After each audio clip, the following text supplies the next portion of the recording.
What's up, guys? It's the Give It Away podcast with Matty O'Malley. And I'm Dan Smola. Welcome back. It's been a little bit. We wanted to drop some material. I know we have some incredible guests coming on the show. We're super excited. We're going to be kind of dropping that as time goes by. We'll be keeping you guys tuned in on who the guests are, what the topics are, etc. But in the meantime, we want to continue to do our job. Carry the message, for sure. Keep people engaged, maybe give a little hope away. So we'll just let it rip, man. I think Right off the top. Right off the top, rip it. You just gotta rip it. Just rip it. No. Earlier today we were talking about we had an interesting conversation. I know you recorded some solo content that I thought was absolutely fantastic. It was engaging to myself.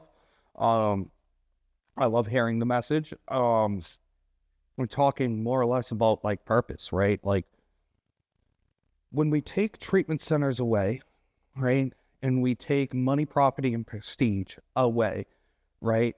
And we talk about the therapeutic value of one human being reaching out to another human being with no ulterior motives, right? And I want to emphasize on that because a lot of people get this shit a little confused, right? Sure. A lot of people will say, well, I want to help get people to X, Y, and Z or somewhat treatment center, right? I don't care about all that, right?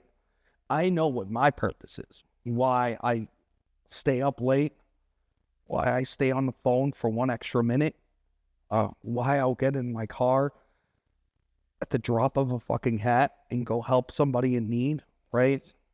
And I feel like that's what's been able to set the platform of like an abundant career for me, right? Because just doing the right thing, right? I learned a long time, if you have the spiritual aim, financial will always follow, right? So you know what I mean?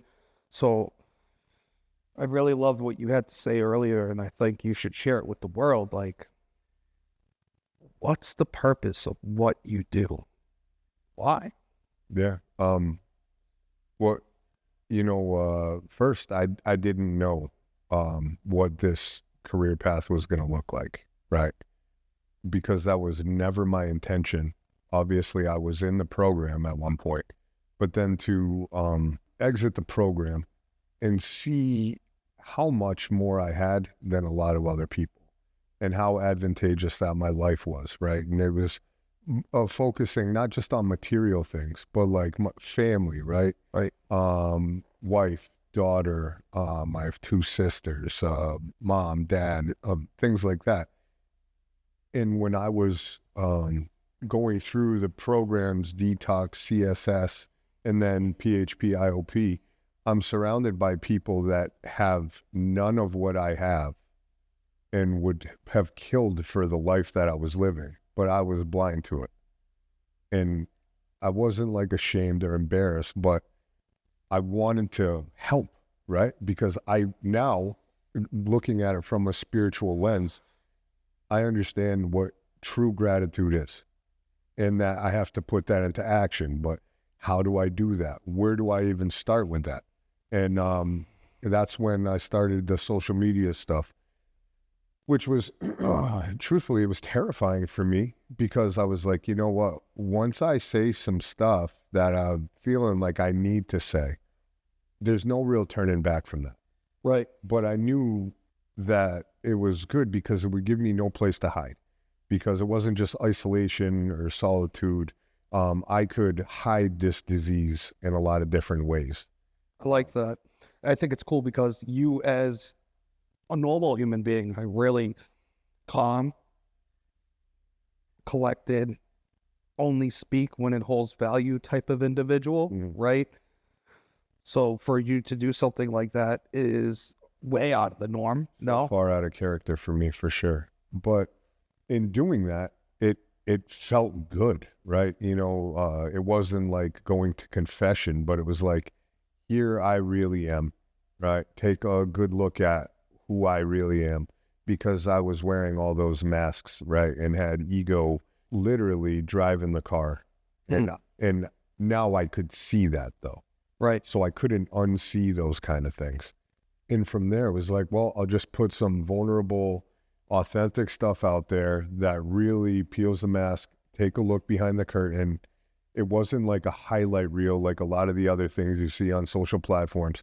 It's like, hey, here's an honest talk with some guy who's hurting and he's trying to figure it out. And then the more that I did it, the more comfortable I got. And then, I mean, a lot of people started reaching out. It was people I went to school with. It was random people that I've never even met. And they could relate to what I was saying.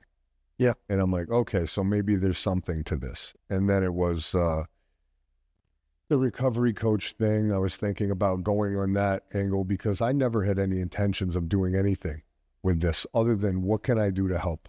That turned into me putting people into treatment by calling admissions lines. Because, okay, at least I got a phone number. This person's hurting. Maybe I can do that for them. And then it was you and I having the discussion of like, well, you know, I was putting a lot of people into facilities and it was, let's compensate you for that. And for me, it was like, I didn't want any money for it. It was like I wanted, because to me, that wasn't selfless. But at the same time, like my time has to be worth something too, right? If I'm going to be going in this direction.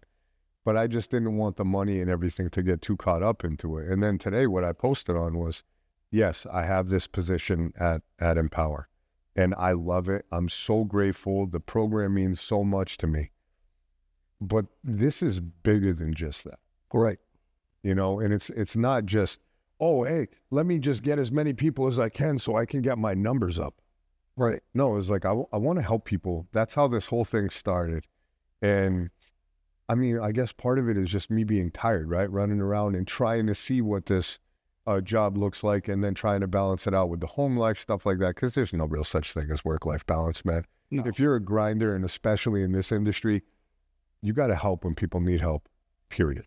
The disease is on 24/7. It doesn't shut off. So like, it's like kind of like your career, right? When a phone line goes down, you can't say, I'll get to that. Yeah, I'll save those people's electricity tomorrow. Right. They'll be warm tonight, maybe. Right. No, and so if someone needs help, man, it's never, hey, I need help in 3 days, because they might not still be here in 3 days. 100%. So I understand the urgency because I know when I've finally admitted, like, I got to go get some help. It was like, I got to go now. And I even told my wife, I have to go now or I will never go. The window of opportunity is small. And it starts that as soon as they call, all of a sudden that disease, man, is telling you so many things, man. You're going to be okay. Just do one more this, one more that, drink that, sniff that, shoot that, and you'll be fine. I have that built-in forgetter, but like that used car salesman that lives inside my head that is like, oh, you'll get a better deal tomorrow.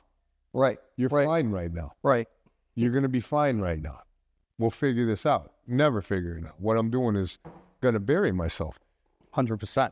So in a nutshell, what I put out today was like, I want to help you in any capacity.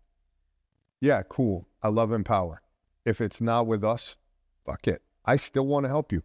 That's right. I don't care if you're in Massachusetts, Vermont, New Hampshire, anywhere in New England, go down the East Coast. If you can hear me, call me, because I'll figure it out, because that's what I did from the jump. And that's what I really wanted to do. Man, I know that the people that helped me along this journey were doing this also, right? And if you're in it for the right reasons, then you already understand what I'm saying. 100%. It,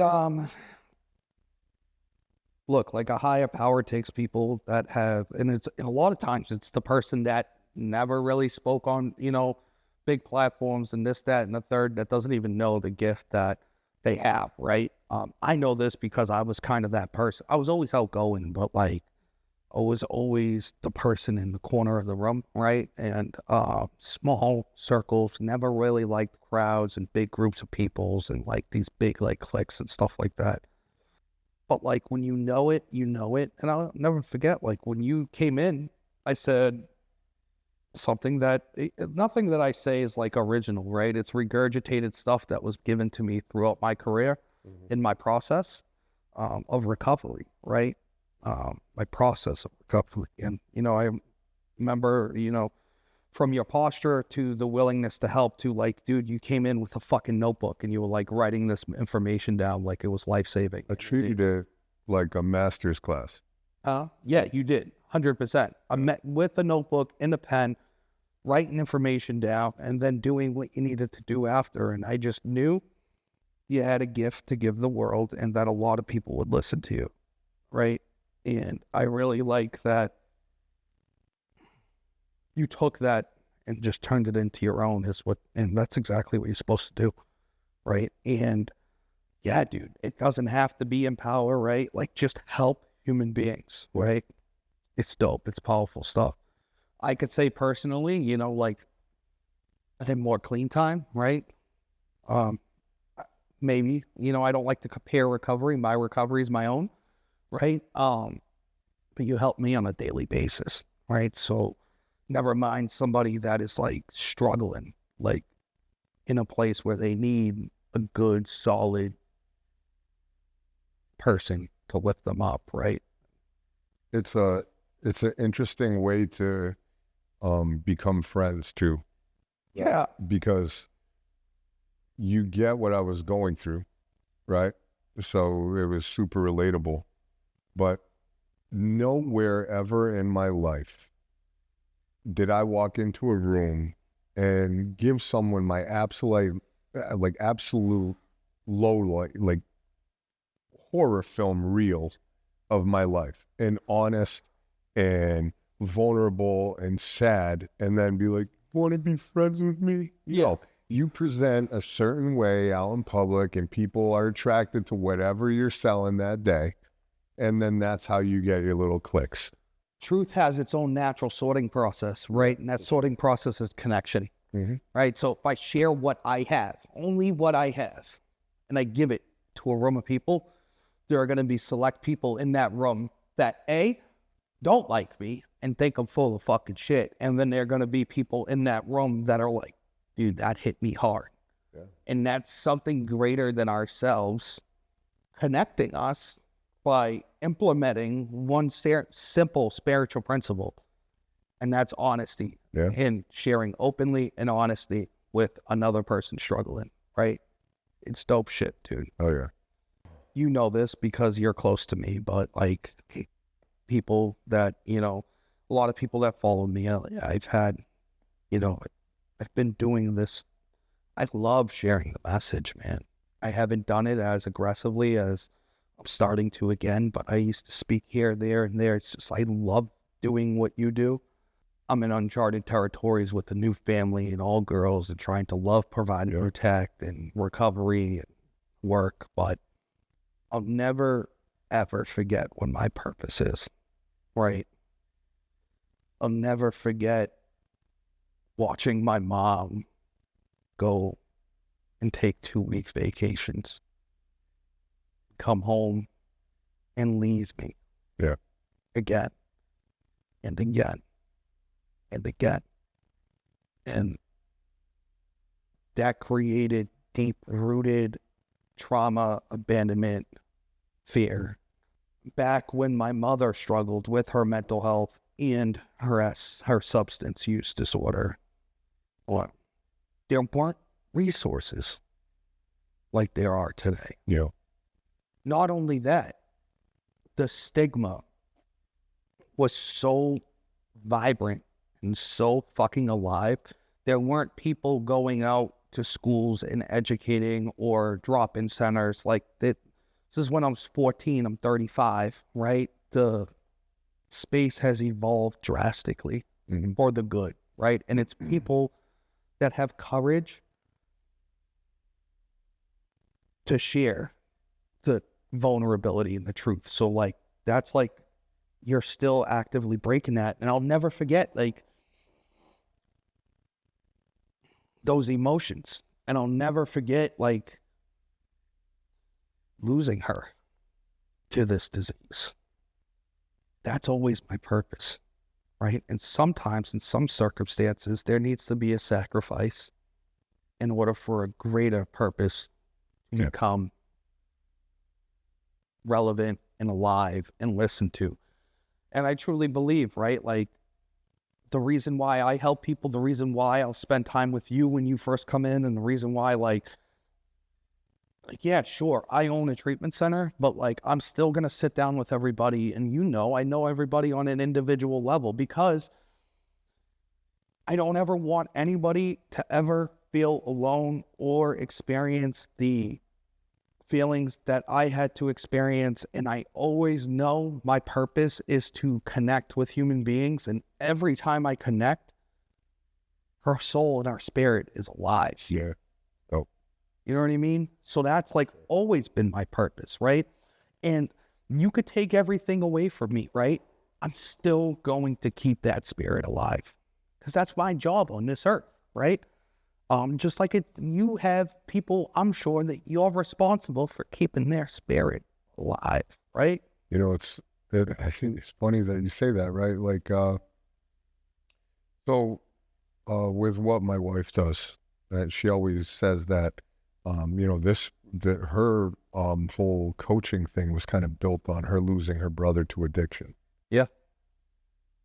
I can't ever talk to him face to face again, but don't think that I don't talk to him. Just because he's not here, I can't touch him, doesn't mean he can't hear me. And that's really how I look at it. It's so fucking dope. Because I think about that, like what I would do if I could have a conversation with him again. I mean, 3 months ago, my buddy that made the Rhino and Recovery, I remember you sharing the logos. I can't talk to him in this chair because he ain't here. And there's quite a few people, if I just want to keep going through, that I won't be able, but I still talk with them, and I use that as a hell of a driving force when I'm tired or I don't feel like picking up the phone or even that. But what if it was my brother-in-law Christopher? Right. I look at it like that. I would do anything to answer the phone right now, because if he needed help, I have connections and I have a reach now where I would be able to get him care. So if you treat everybody like they're that close to the vest, then you won't let them down. You won't let them down because it's personal. It is. Every fucking phone call I field is personal. I want to make sure. And I fall short because it just happens, but I treat it like I want to make sure they get to the other side. And I don't know if you could identify with this, right? My mother is more alive than she's ever been in her whole entire life. Mm-hmm. And I'm sure Leanne feels, and you feel, they're alive. My mother's alive every time I connect with someone, every time I field a call, every time I get somebody help, every time I am of service, every time I'm like going above and beyond and doing what the fuck we do, right? I know she's there in spirit. So my mother's presence is so much stronger than it was even when she was here on earth, right? And it's through service. It's through, take all the fucking money, accolades fucking away, right? Take it away. Take the logo, take the brand, take all the ego away, right? Take it. I don't fucking want it. I want to keep the spirits of the people that I love more than anything in the fucking world alive. Those spirits live my kids' life, how I treat them. That my mother's spirit is the reason why I got 3 children that will hopefully never see their dad and their mom used. I don't know. And it's so like you were sober when you started your family. Yeah. You had already been clean, right? I think a lot of people that are married or going through with their own families and they're struggling, they don't see any hope. Oh, yeah. They look at it when they're down and out. They look at it like, I've ruined this, because that's how I looked at it. Like, this, no one's coming back. Right. Until they do. A sad place to be until you start working on you. Yeah. Right? And you put the work in, like everyone says, it looks selfish, but it's you centering on self, right? In order for you to get to be the best version of you that you can be. And then going into service, right? Service heals, bro. Yeah. Service heals. Like if I could stay up 27 hours a day, right? Which I sometimes do. But if I could do that, the amount that, like, the feel that you get for knowing that someone is at least okay for tonight. It's electric. It's But then that goes through your entire household too. If you're focusing on that like that, then you're focusing on service to your wife, to your kids, to your family, moms, dads, everybody around you. You start operating at your best to be selfless and of service, and it creates this crazy ripple effect across everybody. Yeah. It's a beautiful thing, though. It's crazy. It's profound. And I always wish that people could see it through the lens of which we could see it, because the world would be a much better place, man. Recovering addicts and alcoholics are some of the most spiritual, empathetic, uplifting creatures in the whole entire world. And we live to pick people up, right? And I just, it's a powerful thing, man. And, that message I feel needs to be carried a lot more, right? Like, Heard of. I'm going to shoot it straight, dude. I see everybody fucking, branding this and that and, have this, ulterior motive behind it. No, like, tell me why the fuck you do this, right? What brought you here? What brought you here to this industry to help people? Mm-hmm. Because if it's a money grab, that's cool. But Yeah, I just I'm can't. here I for just can't purpose. rock with you. That's how that is too. And I get it too, man. There's obviously money that's involved in this, right? Because the lights have to stay on, Correct. right? So but then I feel like even the Garden of Eden, right? Taking the low-hanging fruit from the tree. People's purpose gets replaced by desires, and they don't even realize it. 100%. I can get this, I can get that, I'll do this, now I'm on vacation for 5 weeks. Now, it's like, yeah, but everyone's entitled to play, right? And you work hard for where you are, where you got. But you're losing touch with what got you there in the first place. Some of the most influential fucking people in my life are tremendously successful in this. But I'll tell you right now, when you meet them, their purpose is still very much at the forefront. Yeah, for sure. It's because, dude, spiritual aim drives financial. If you do the right fucking thing, good things are inevitably going to happen, Mm-hmm. right? And you don't have to be a drug addict or an alcoholic No. to be of service. Yeah, that's imagine, right? Like if we could just shine, because if I say that I'm an alcoholic or I'm an addict, right? There's that immediate, because even when I think alcoholic now, I still think like the older crazy homeless guy sitting on the bench talking to himself with a brown bag that I used to drive by in Springfield when I was a kid. I never think, oh, that's you. And maybe someone didn't pick up the phone for that guy. Right. Or like the younger kids that come through the program or people that I see and work with. It's like, yo, I got a kid this age. Yeah. Right? So it becomes really real. And I try not to, maybe it puts you through a little bit of stress, right? Because, but it keeps you humble too, realizing that like everyone is so close to that anyway. Even if you're not in recovery, like it's real easy to judge until it happens to you or in your house. But anybody can be a service, man. The spiritual portion of thing doesn't mean that we want you to join some religious cult, right? It just means tap in and stay locked in with humanity and don't pay too much attention to what all the loud shit, the media posts, the nonsense. If you take a look at what decent humanity would look like, it's the 12 principles, right? It's somebody that has patience, somebody that has courage, somebody that has faith, somebody that's selfless, somebody that loves unconditionally, right? So that's for all fucking people. Selfless and love unconditionally for the sake of loving unconditionally, not for expecting something in return. Correct. That's the beautiful part about it. Yeah. Like, Dude. I used to think I wanted to be loved. I didn't. I wanted someone to desire me. There's all these prayers in the 12-step rooms and everything. Give, not receive, right? Like the St. Francis prayer, Yeah. right? You can go through that. It's a selfless prayer. And when you actually look at it and read it and you're like, well, how does that make sense? Well, if I'm giving and just keep it moving, it's a boomerang, man. It comes back. It's not up to 100% you does. when, but it will. 100% does. And then when you do it, and then how many times have you like done the right thing, and then like months, maybe a year later, it comes full circle. Yeah.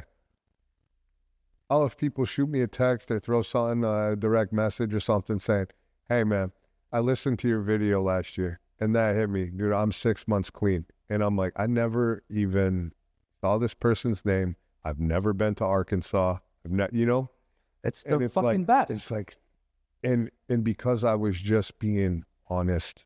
Yeah. Share the message. Speak unapologetically. Be it loud, do it aggressive. Tell the fucking world that it's okay to not be okay. That's the fucking problem with everything. It's like everything's supposed to be dressed up. It's supposed to look good. You're supposed to smile when you're out in the fucking, out in the world. That's not realistic. It freaks the fucking shit out of me, right? Yeah. It's like the why I don't like clowns, right? Nobody's that happy all the time, dude. And if you are, I don't fucking get you at all, right?